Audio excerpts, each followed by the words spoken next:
তাহলে মা পার্বতী বলছে, স্বামী তুমি আমার সঙ্গে গল্প করছো অথচ তুমি কাঁদছো কেন? কিসের দুঃখ তুমি আমাকে বলো। বলছে আমি আমার জন্য কাঁদিনি। আরে বাবা, আমার দুঃখ বলে কিছু নেই। কেন জানো?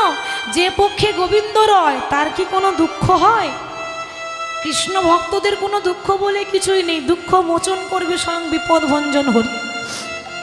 আমি আমার জন্য কাঁদিনি গো, আমি আমার গুরুদেবের জন্য কাঁদছি। তাহলে শিবের গুরুকে,